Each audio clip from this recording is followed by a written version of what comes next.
ಯೋऽन्तಃ ಪ್ರವಿಶ್ಯ ಮಮ ವಾಚಮಿಮಾಂ ಪ್ರಸುಪ್ತಾಂ ಸಂಜೀವಯತ್ಯ ಕಿಲ ಶಕ್ತಿಧರಸ್ವಧಾಮ್ನಾ ಅನ್ಯಾಂಶ್ಚಾತ್ತಚರಣಶ್ರವಣತ್ವಗಾದೀನ್ ಪ್ರಾಣಾನ್ನಮೋ ಭಗವತೆ ಪುರುಷಾಯ ತುಭ್ಯಂ. ಹರಿ ಓಂ. ಹಯಗ್ರೀವ ಹಯಗ್ರೀವ ಹಯಗ್ರೀವ. ಇಂದಿನ ಸುವಿಚಾರ ಈ ರೀತಿಯಾಗಿದೆ. ಸ್ವತಃ ಸದ್ಗತಿಯೋಗ್ಯಸ್ಯ ಪುತ್ರಾದೇರ್ ಹೇತುತಾ ಭವೇತ್.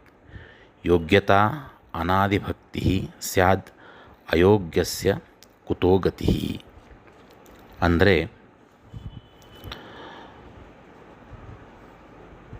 ಸ್ವಾಭಾವಿಕವಾಗಿ ಸದ್ಗತಿ ಹೊಂದಲು ಯೋಗ್ಯನಾದ ವ್ಯಕ್ತಿಗೆ ಮಾತ್ರ ಸದ್ಗತಿ ಪ್ರಾಪ್ತಿಯಲ್ಲಿ ಮಕ್ಕಳು ಮುಂತಾದಂಥವರು ಕಾರಣರಾಗ್ತಾರೆ.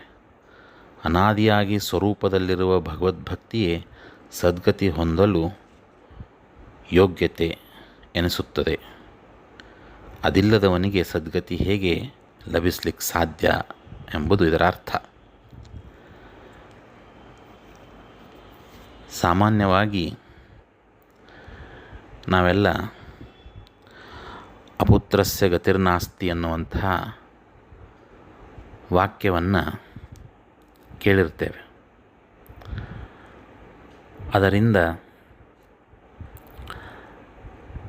ಸಂತಾನ ಪಡೆಯದೇ ಇರುವವರು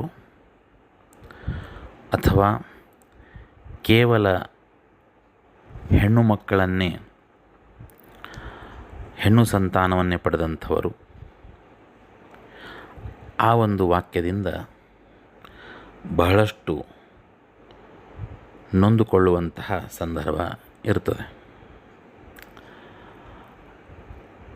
ಆದರೆ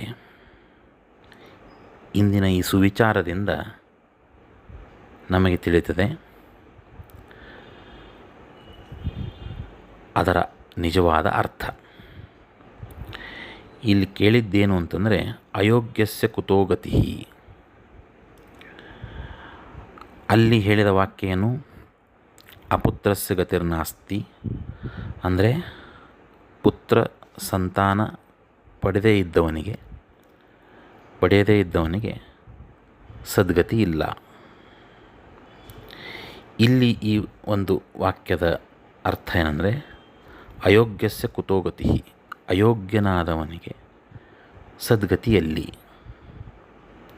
ಅಂದರೆ ಅದರ ಅರ್ಥ ಸದ್ಗತಿಗೆ ಮೂಲ ಕಾರಣ ಮಗ ಅಲ್ಲ, ಸದ್ಗತಿಗೆ ಮೂಲ ಕಾರಣ ಪುತ್ರ ಸಂತಾನ ಅಲ್ಲ.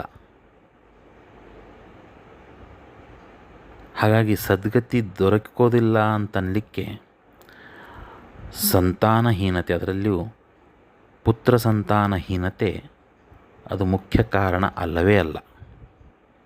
ಯಾಕಂತ ಹೇಳಿದರೆ ಅಯೋಗ್ಯಸ್ಯ ಕುತೋಗತಿ ಅನ್ನುವಂಥ ಈ ಒಂದು ಮಾತು ನಮಗೆ ಆ ಮಾತಿಗೆ ಉತ್ತಮವಾದಂಥ ಒಂದು ಉತ್ತರ ಆದಂತೆ ಇದೆ. ಒಟ್ಟಾರೆ ಅರ್ಥ ಏನಂತ ಹೇಳಿದರೆ ಒಬ್ಬ ವ್ಯಕ್ತಿ ಸ್ವಯೋಗ್ಯನಾಗಿದ್ದರೆ, ಭಕ್ತಿ ಜ್ಞಾನ ಶ್ರದ್ಧೆ ಭಗವಂತನಲ್ಲಿ ಸದಾ ಇದ್ದಂತಹ ಜ್ಞಾನಿಯಾಗಿದ್ದರೆ, ಶಾಸ್ತ್ರ ಬಲ್ಲವನಾಗಿದ್ದು ಭಗವಂತನಲ್ಲಿ ಭಕ್ತಿ ಮಾಡ್ತಾ ಇದ್ದಂತಹ ವ್ಯಕ್ತಿಯಾಗಿದ್ದರೆ ಆತ ನಿಶ್ಚಯವಾಗಿ ಸದ್ಗತಿಯನ್ನು ಹೊಂದ್ತಾನೆ. ಅಂತಹ ವ್ಯಕ್ತಿಯ ಸದ್ಗತಿಗೆ ಎಲ್ಲೋ ಒಂದು ಕಡೆ ಉತ್ತಮ ಪುತ್ರ ಕಾರಣನಾದರೂ ಆಗಬಹುದು. ಸ್ವತಃ ಸದ್ಗತಿಯೋಗ್ಯಸ್ಯ ಪುತ್ರಾದೇರ್ ಹೇತುತಾ ಭವೇತ್. ಒಮ್ಮೊಮ್ಮೆ ಸದ್ಗತಿ ಪ್ರಾಪ್ತಿಯಲ್ಲಿ ಆ ಮಕ್ಕಳು ಕಾರಣರಾದರೂ ಆಗಬಹುದು. ಒಂದು ವೇಳೆ ಆ ಮಗನೇ ಸದ್ಗತಿ ನೀಡಲಿಕ್ಕೆ ಕಾರಣ, ಅವನಿಂದಲೇ ಸದ್ಗತಿ ಅಂತ ಅನ್ನೋದಾಗಿದ್ದರೆ, ಅಯೋಗ್ಯ ಪುತ್ರ ಇದ್ದರೆ ಸದ್ಗತಿ ಸಾಧ್ಯವೇ? ಇಲ್ಲ. ಹಾಗಾಗಿ ಉತ್ತಮ ಪುತ್ರ ಸಂತಾನ ಪಡೆದಾಗ ಮಾತ್ರ ಅಲ್ಲಿ ಸದ್ಗತಿ ಪಡೀಲಿಕ್ಕೆ ಆತ ಕಾರಣ ಆಗ್ತಾನೆ. ಅಯೋಗ್ಯ ಮಗನಿದ್ದರೆ ಆ ವ್ಯಕ್ತಿ ಸದ್ಗತಿಗೆ ಕಾರಣನಾಗೋದಿಲ್ಲ, ದುರ್ಗತಿ ಕಾರಣನಾಗಬಹುದು. ಹಾಗಾಗಿ ವ್ಯಕ್ತಿ ಸದ್ಗತಿಯನ್ನು ಪಡಿಬೇಕಾಗಿದ್ದರೆ ಪುತ್ರ ಸಂತಾನ ಮುಖ್ಯ ಅಲ್ಲ, ಆ ವ್ಯಕ್ತಿ ಸ್ವತಃ ಯೋಗ್ಯನಾಗಿರಬೇಕು. ಅದು ಹೇಗೆ ಅಂತಂದರೆ ಅನಾದಿ ಭಕ್ತಿ ಅನ್ನುವಂಥದ್ದು ಆತನಲ್ಲಿರಬೇಕು. ಭಗವಂತನ ಕುರಿತಾದಂತಹ ಅನಾದಿ ಕಾಲದ ಒಂದು ಭಕ್ತಿ ಅನ್ನುವಂಥದ್ದೇನಿದೆ ಅದು ನಿರಂತರವಾಗಿ ಭಗವಂತನಲ್ಲಿ ಇದ್ದಾಗ ತನ್ನ ಸ್ವತಃ ಯೋಗ್ಯತೆಯಿಂದ ಮುಕ್ತಿಯನ್ನು ಪಡೀಲಿಕ್ಕೆ ಸಾಧ್ಯವಾಗ್ತದೆ. ಹೊರತು ಯಾವುದೇ ರೀತಿಯ ಗಂಡು ಸಂತಾನ ಅನ್ನುವಂತಹ ತಪ್ಪು ಕಲ್ಪನೆ ಯಾರು ಮಾಡಿಕೊಳ್ಳಬಾರದು ಅನ್ನೋ ಕಾರಣಕ್ಕಾಗಿ ಶಾಸ್ತ್ರ ಇಲ್ಲಿ ಹೇಳಿದೆ, ಅಯೋಗ್ಯಸ್ಯ ಕುತೋಗತಿ.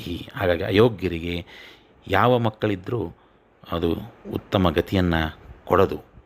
ಉತ್ತಮ ಗತಿಗೆ ಮುಖ್ಯ ಕಾರಣ ಅಂದರೆ ಅನಾದಿ ಕಾಲದಿಂದ ಇರುವಂತಹ ಸ್ವತಃ ಭಗವಂತನಿರುವಂಥ ಭಕ್ತಿಯೇ ಮುಖ್ಯ ಕಾರಣ.